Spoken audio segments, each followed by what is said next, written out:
Hello friends, welcome to my channel. मेरा नाम है ध्रुव और आप देख रहे हैं द लर्नर्स कम्युनिटी। आज की वीडियो में हम बात करने जा रहे हैं फोर्थ सेमेस्टर के हिस्ट्री सब्जेक्ट के बारे में, जिसमें हम history of India century 1700 to 1950 के यूनिट 6 का पार्ट 3 देखेंगे। ठीक है, यूनिट 6 को 4 पार्ट्स में डिवाइड किया गया है। ठीक है, बट हमने जितने भी नोट्स हैं उनको 3 पार्ट्स में ही कवर अप कर दिया। तो ये इस यूनिट का लास्ट पार्ट है।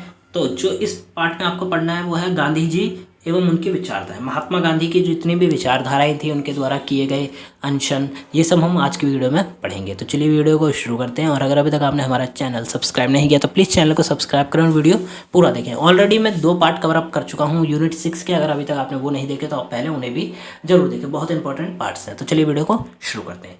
महात्मा गांधी एवं उनकी विचारधाराएं। महात्मा गांधी का भारतीय राष्ट्रीय क्षितिज पर आगमन 20वीं सदी के दूसरे दशक के अंत में हुआ। ठीक है, तो महात्मा गांधी भारत में कब आए? 20वीं सदी के दूसरे दशक के अंत में हुआ था। ठीक है, 20वीं सदी जब आरंभ हुई, उसका दूसरा दशक मतलब 20 साल बाद उसके अंत में हुआ। उन्होंने जिस राजनीतिक संघर्ष की शुरुआत की, उसका प्रशिक्षण उन्होंने दक्षिण अफ्रीका के प्रयास काल के दौरान प्राप्त किया था। ठीक है, तो महात्मा गांधी जब भारत में आए और उन्होंने एक राजनीतिक संघर्ष आरंभ किया, तो उसकी जितनी भी शिक्षा उन्होंने प्राप्त करी, वो प्राप्त करी थी दक्षिण अफ्रीका में, क्योंकि सेम जो सिचुएशन भारत में थी वो वहीं पे थी। ठीक है, तो पहले उन्होंने वहाँ से आप कह सकते हैं कि नॉलेज गेन करी और भारत में आके उन्होंने अपना काम आरंभ किया।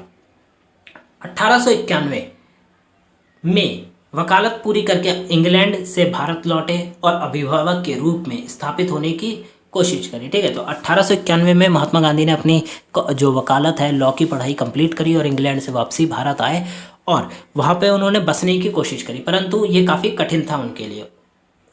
उन्हें कोई खास सफलता प्राप्त नहीं हुई। जब उन्हें यह देखा कि इस कार्य में सफल नहीं हो पा रहे हैं, तो उन्होंने नेपाल के दादा अब्दुल्ला एंड कंपनी का यह प्रस्ताव मान लिया कि अफ्रीका में वकालत में पेश करने के मामले में उनके सलाहकार होंगे।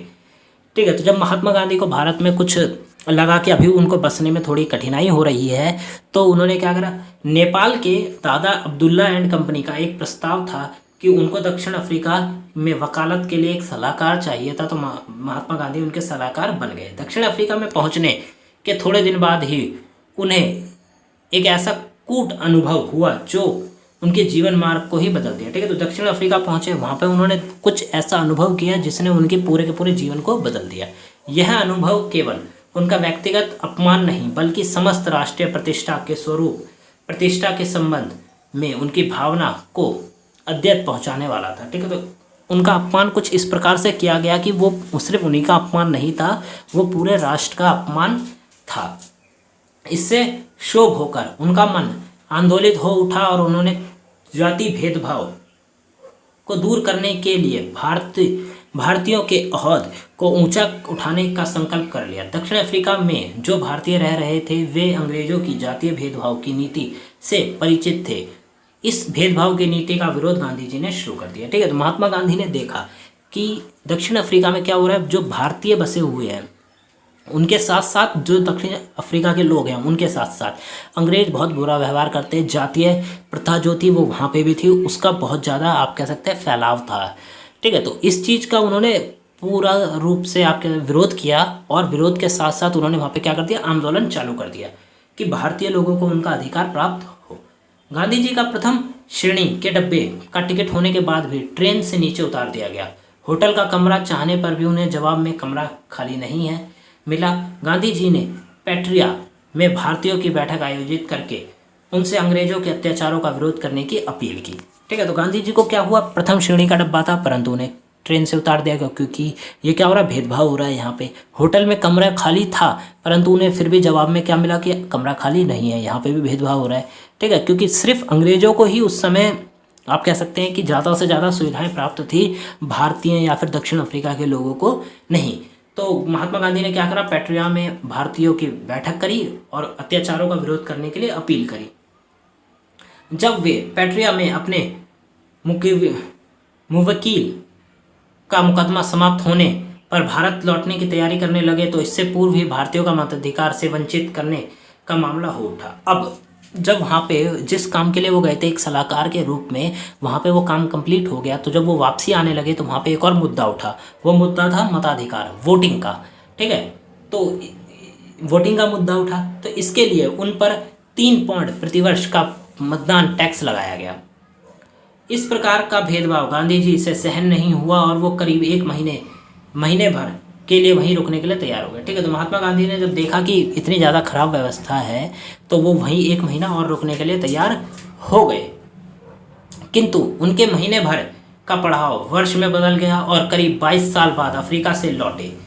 ठीक है, अब 22 साल बाद महात्मा गांधी अफ्रीका से वापसी आए। दक्षिण अफ्रीका में गांधी जी ने सत्याग्रह आंदोलन किया। गांधी जी के दक्षिण अफ्रीका के संघर्ष की कहानी के इस प्रथम दौर में 1894 से 1906 उनकी राजनीतिक गतिविधि की प्रणाली नरम रही। तो क्या हुआ, प्रथम चरण था दक्षिण अफ्रीका में सत्याग्रह का। ठीक है, तो वो नरम प्रणाली था, वहाँ पे कोई संघर्ष नहीं हुआ, केवल आंदोलन के रूप में ही किया गया। इस दौरान वे अपने कार्यों के संबंध में सरकार को ज्ञापन और याचिकाएं भेजते रहे। ठीक है, तो महात्मा गांधी क्या करते थे कि काफ़ी ज़्यादा आप कह सकते हैं लेटर्स लिखते थे, याचिकाएं भेजते थे, अब उनकी जो समस्याएं हैं वो सरकार को बताते थे। उनका विश्वास था कि उसकी समस्याओं पर सरकार अवश्य ध्यान देंगी। इसके अलावा भारतीयों को अपने सूत्र बांधने के उद्देश्य से उन्होंने नेशनल भारतीय कांग्रेस का गठन किया और इंडियन ओलंपियन नामक अखबार निकालने की भी शुरुआत की।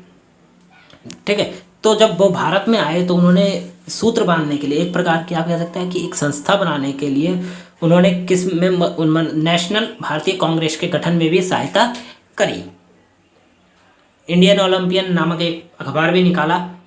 सुमित सरकार की ओर से उनके आंदोलन को अनिवार्यतः व्यापारिक और वकीलों के आंदोलन की संज्ञा दी गई।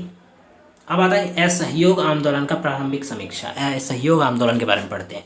तो असहयोग आंदोलन की शुरुआत प्रथम विश्व युद्ध के बाद उत्पन्न आर्थिक संकट, अकाल महामारी, 1919 के सुधारों से व्यापक असंतोष, वातावरण, सरकार की दमन नीति और भारत में बढ़ती राष्ट्रीयता की भावना से असहयोग आंदोलन को पर्याप्त माहौल पैदा हो गया।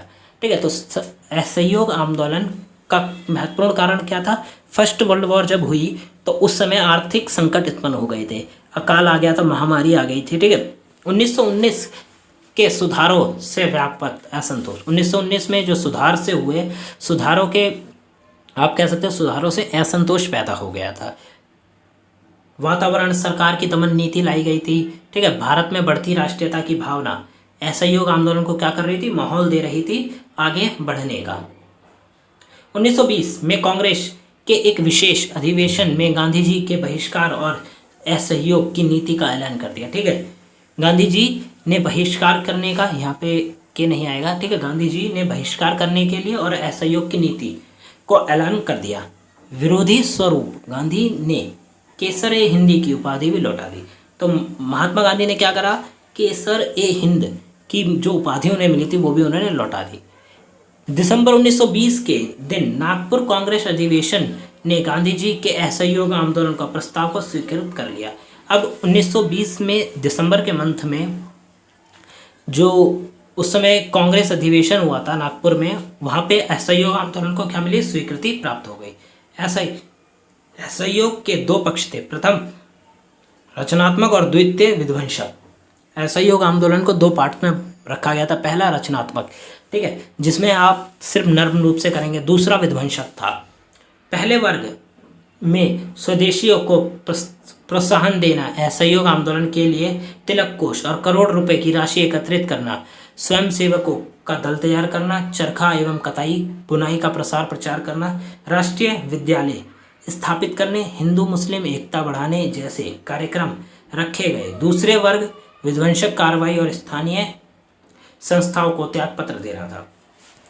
तो जो पहला आप कह सकते हैं कि असहयोग आंदोलन का जो पहला पक्ष था उसमें क्या था? उसमें बताया गया कि करोड़ों रुपए जमा करने हैं। ठीक है, स्वयं सेविक दल बनाना है और चरखा और कताई का क्या करना है? प्रसार करना है। राष्ट्रीय विद्यालय, राष्ट्र के स्तर पर विद्यालयों को स्थापित करना है। हिंदू मुस्लिम एकता को बढ़ाना है। दूसरा विध्वंसक जो रूप था उसमें क्या करना था? कार्रवाई में स्थानीय संस्थाओं को त्यागपत्र देना था। जो उस समय अंग्रेजों द्वारा चलाई जा रही स्थानीय संस्थाएं थी उनको त्यागपत्र देना था। 1920 में होने वाले चुनावों का बहिष्कार की योजना भी बनाई गई थी। अगला टॉपिक आता है असहयोग आंदोलन का आरंभ। इस आंदोलन का नेतृत्व स्वयं महात्मा गांधी जी ने किया। सरकारी उपाधि केसर ए हिंद को उन्होंने लौटा दिया। उनका अनुसरण करते हुए रविंद्रनाथ ठाकुर सहित अनेक गणमान्य व्यक्तियों ने भी अपने सम्मानजनक उपाधि लौटा दी थी। ठीक है, तो महात्मा गांधी ने ही असहयोग आंदोलन का पूरा नेतृत्व किया और सरकार द्वारा दी गई उनको एक उपाधि थी केसर ए हिंद, उसको भी उन्होंने लौटा दिया। महात्मा गांधी को देखते देखते कई बड़े बड़े लोग जिनको उपाधियां प्राप्त थी उन्होंने भी अपनी उपाधियां वापसी कर दी। मोतीलाल नेहरू, चित्तरंजन दास, राजेंद्र प्रसाद जैसे वकीलों ने वकालत छोड़ दी। हजारों छात्रों ने स्कूल से नाता तोड़ लिया तथा विदेशी वस्तुओं की होली जलाई गई। ठीक है, तो विदेश से जो वस्तुएं आ रही थी उनको जला दिया गया होली के रूप में। अनेक राष्ट्रीय विद्यालयों की स्थापना की गई जिसमें काशी विद्यापीठ, गुजरात विद्यापीठ, बिहार विद्यापीठ, महाराष्ट्र विद्यापीठ, जामिया मिलिया विश्वविद्यालय आदि प्रमुख थे।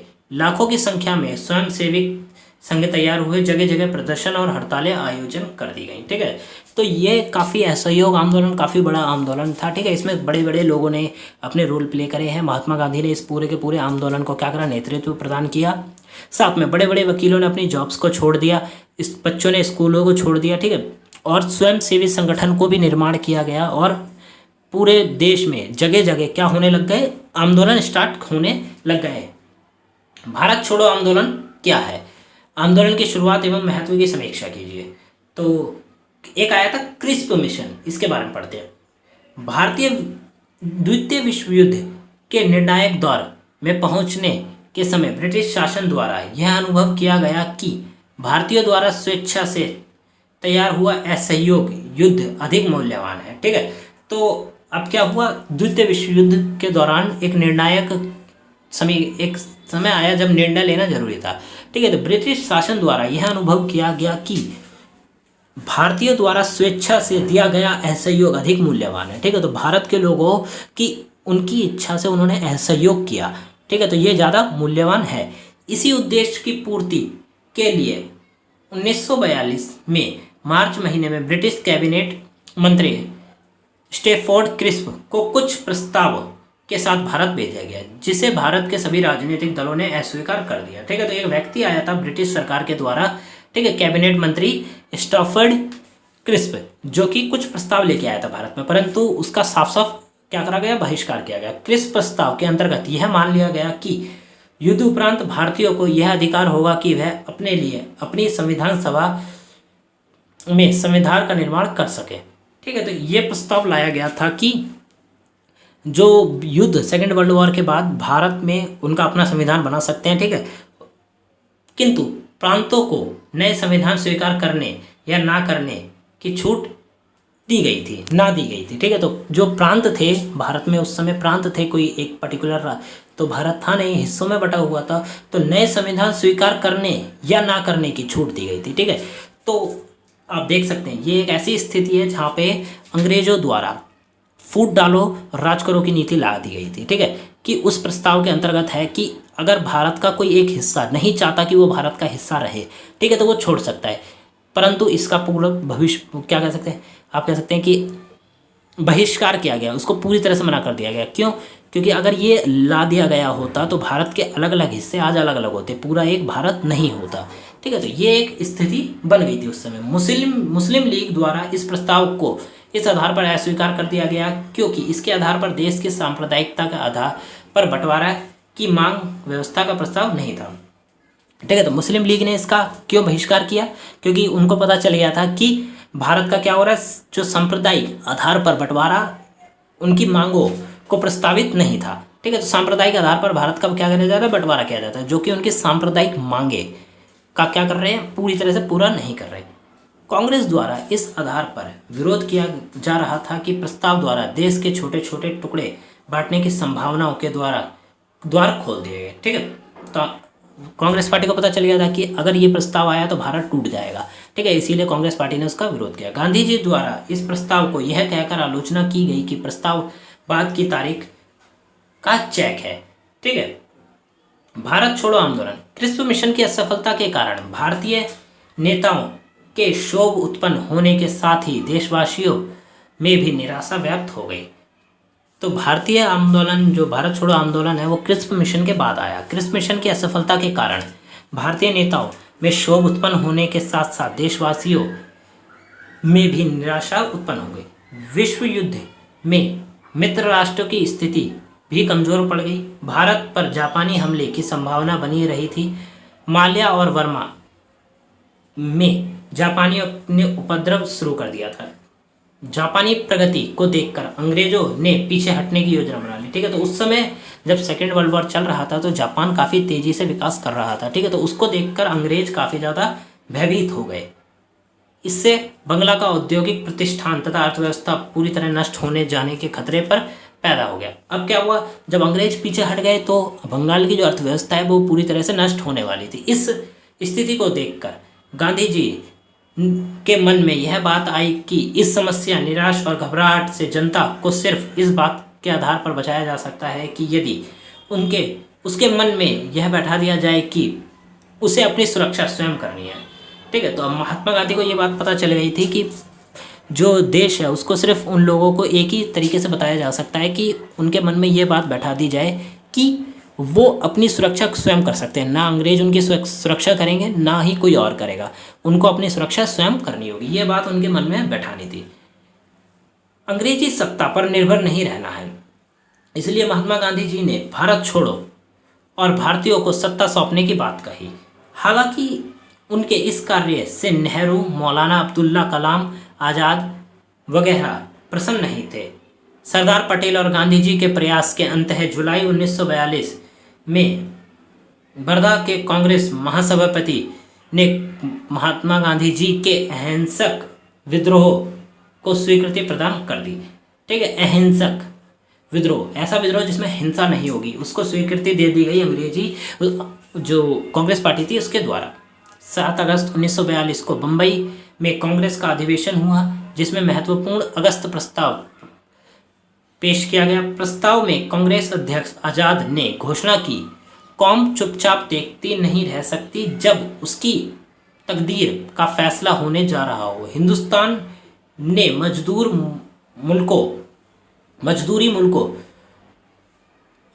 के साथ हाथ मिलाने की कोशिश की थी, लेकिन ब्रिटिश हुकूमत ने बेइज्जत हाथ मिलाने नामुमकिन बना दिया, ठीक है। बेइज्जत हाथ मिलाना नामुमकिन बना दिया। तो अब क्या हुआ, एक प्रस्ताव लाया गया जिसमें कांग्रेस के जो अध्यक्ष थे उन्होंने एक बात कही कि जो कौम है वो चुपचाप नहीं रह सकती अगर उसका बंटवारा होना जा रहा है और वो देख रही है, ठीक है। हिंदुस्तान ने क्या करा, मजदूरी मुल्कों के साथ जो हाथ मिलाने की कोशिश करी, परंतु अंग्रेजों ने इसको भी ना होने दिया। अंग्रेज अगर चाहे तो हिंदुस्तान छोड़ के जा सकते हैं, लेकिन हिंदुस्तानी इसे नहीं छोड़ सकते क्योंकि यह उनका घर है। इसीलिए उन्हें ऐसी ताकत पैदा करनी होगी जो ब्रिटिश बेड़ी के उतार फेंके और किसी भी नए हमलावर के साथ हमला करने से रोक सके, ठीक है। तो अब क्या हुआ, ये बात भी कही गई कि जो अंग्रेज हैं वो भारत छोड़ के जा सकते हैं, परंतु भारतीय नहीं, क्योंकि ये उनका घर है। दूसरी बात उन्होंने ये भी बताया कि हमें एक प्रकार की ऐसी ताकत को उत्पन्न करना होगा जो कि अंग्रेजी बेड़ियों को तोड़ सके और भविष्य में होने वाले किसी अन्य हमले को भी रोक सके, ये बात कही गई। अब आता है सविनय अवज्ञा आंदोलन के बारे में। सविनय अवज्ञा आंदोलन महात्मा गांधी के नेतृत्व में राष्ट्रीय आंदोलन ने मार्च 1930 में एक नई दिशा तय करना निश्चित किया। इस नई दिशा की शुरुआत सविनय अवज्ञा आंदोलन एवं दांडी मार्च में हुई, ठीक है। तो सविनय अवज्ञा आंदोलन या फिर दांडी मार्च भी आप उसे कह सकते हैं।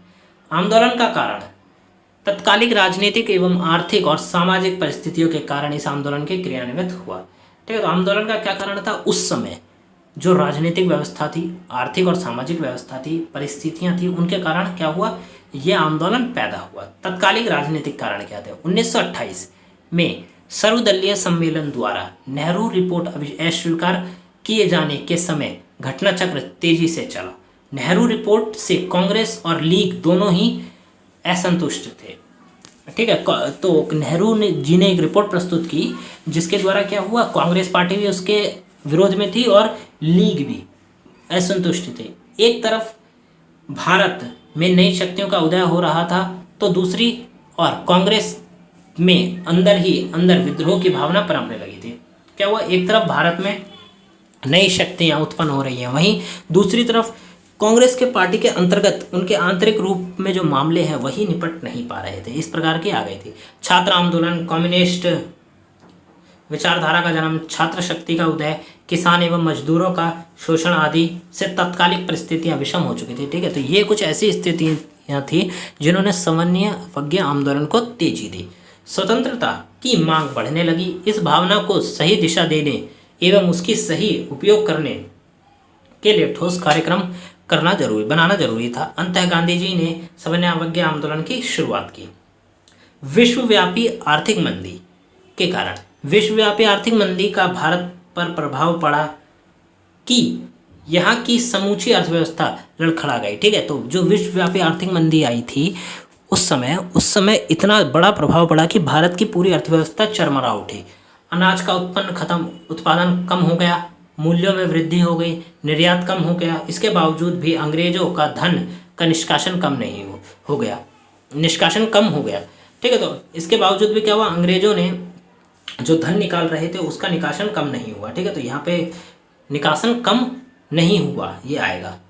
विदेशी वस्तुओं के आगमन से यहाँ के अनेक कारखाने बंद हो गए। विदेश से कई ऐसी वस्तुएं आ रही थी जिनका आगमन भारत में हो रहा था, लोग उनका यूज़ कर रहे थे, परंतु जो भारत के कारखाने हैं उनका काम खत्म हो गया था, कुछ का उत्पादन कम हो गया। किसान तो पहले से ही सरकारी दमन से ग्रस्त थे।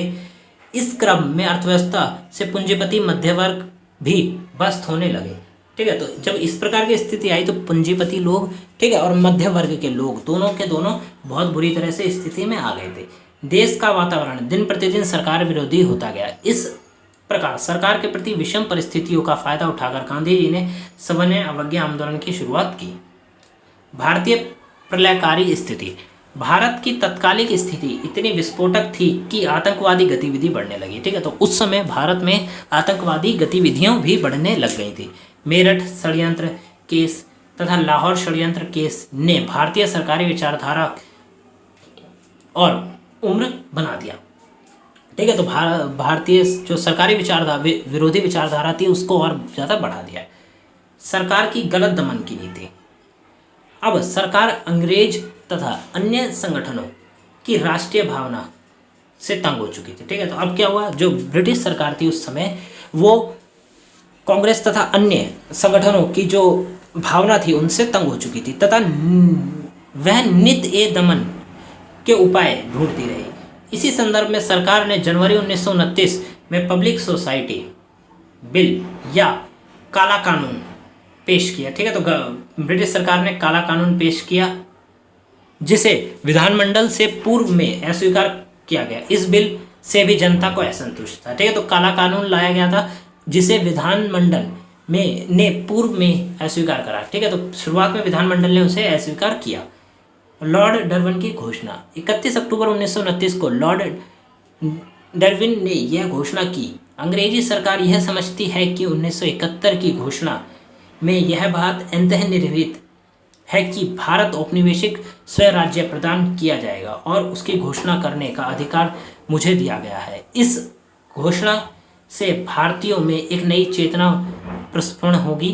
डार्विन की इस घोषणा से गांधी, जिन्ना, विट्ठल भाई पटेल, यहाँ पे सरदार भाई पटेल आएगा, इत्यादि ने वायसराय से मुलाकात की, लेकिन उन्हें असंतोषजनक उत्तर दिया गया। दूसरी तरफ ब्रिटिश सरकार डार्विन की घोषणा, दिल्ली घोषणा पत्र पर असंतोष व्यक्त हो गया। ठीक है, तो लॉर्ड डार्विन द्वारा एक घोषणा की गई, ठीक है, जिसका असंतोष लोगों में था। मोहम्मद अली जिन्ना, महात्मा गांधी, ठीक है, और साथ में सरदार वल्लभ भाई पटेल, इन सब लोगों ने वायसराय से मिलने की कोशिश करी। ठीक है, बात करने की कोशिश करी, परंतु उनको वहाँ से असंतोषजनक क्या मिला, उत्तर मिला। तो इस उत्तर के कारण क्या हुआ, उन लोगों में और ज़्यादा असंतोष पैदा हो गया और उन्होंने समन्वय अवज्ञा आंदोलन को और ज़्यादा बढ़ाने की क्या करी, कोशिश करी। तो ये थे आपके आज के नोट्स इस यूनिट के। इस यूनिट में हमने महात्मा गांधी के जो किए गए, उनके द्वारा किए गए आंदोलन के बारे में बात करी है। ठीक है, तो ये आपको वीडियो कैसी लगी आप हमें ज़रूर बताएं। वीडियो अच्छी लगी तो प्लीज़ वीडियो को लाइक करें, चैनल को सब्सक्राइब करें, जितना हो सके वीडियो को शेयर करें।